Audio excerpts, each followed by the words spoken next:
Los profetas de Dios, profetas menores. Cuando hablamos de los profetas menores, no los llamamos así porque su mensaje sea menos importante, o su forma de llevar el mensaje sea menos impactante. Simplemente, sus mensajes eran más cortos. Los profetas menores tienen escritos que van de un solo capítulo a un máximo de 14, en comparación a Isaías, que tiene 66. El profeta Oseas llevó el mensaje de los días de Usías a Ezequías, rey de Judá. Oseas usó su propia vida como muestra viva ante el pueblo de su comportamiento. Usa su propio matrimonio como ejemplo de la desobediencia del pueblo, de cómo llegaría el castigo y cómo solo gracias al amor de Dios el pueblo tiene esperanza. El profeta Joel habló al pueblo de una gran catástrofe de langostas que Dios mandaba a Israel. Las describe similares a los soldados en carro y a caballo, que dejarían devastación a su paso. Joel también habla del día del juicio de Dios, a Tiro, Sidón, Filistea, Egipto y Edom, así como esperanza para el pueblo de Dios. El profeta Amós fue pastor hasta su llamado de parte de Dios para llevar su mensaje.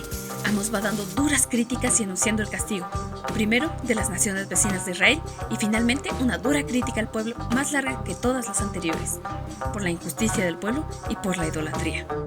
Describe la inevitable destrucción de Israel y los lamentos del pueblo, comparándolo con la opulencia y prosperidad que los ricos entre el pueblo disfrutaban en su época. Llegaron incluso a decirle al profeta que dejara Israel y se fuera a Judá. El profeta Abdías habló contra Edom por traicionar a su hermano Jacob, porque los de Edom son descendientes de Esaú, hermano de Jacob. Habla del día de Jehová para las naciones y cómo quedaría un remanente del pueblo de Dios, pero no de los hijos de Esaú. El libro de Jonás está lleno de ironía. Para empezar, el libro no parece estar escrito por el propio Jonás, sino contando su historia. Jonás recibe el mensaje de Dios, pero no un mensaje para el pueblo de Israel, sino para Nínive, la capital asiria. Pero Jonás trata de negarse rotundamente a dar el mensaje y así huye en la dirección opuesta, solo para darse cuenta de que no puede huir de la presencia del Dios que lo creó todo. Finalmente, un poco dispuesto, Jonás cumple su tarea encomendada de la forma más breve posible. Dentro de 40 días, Nínive será arrasada. Y para su sorpresa, desde el rey hasta el ganado, todo Nínive se arrepiente. El profeta Miqueas vivió en los tiempos de Isaías y Oseas. Habló a Judea e Israel sobre la injusticia entre el pueblo, los excesos de los ricos y poderosos y la injusticia en los tribunales. Advierte de las consecuencias y el castigo por venir. Jerusalén y el templo serán solo ruinas. Y finalmente, dedica unas pocas palabras para hablar de la compasión de Dios a su pueblo. El profeta Nahum dio su mensaje no a Israel, sino a Nínive, sobre la que ahora caería la ira de Dios. El libro del profeta Habacuc es tanto diálogo como poema. El profeta se lamenta por la injusticia de su pueblo Judá, y Dios le responde. El profeta escribe una serie de lamentaciones y castigos que esperan a los injustos, pero finaliza su libro dando la gloria y honra a Dios.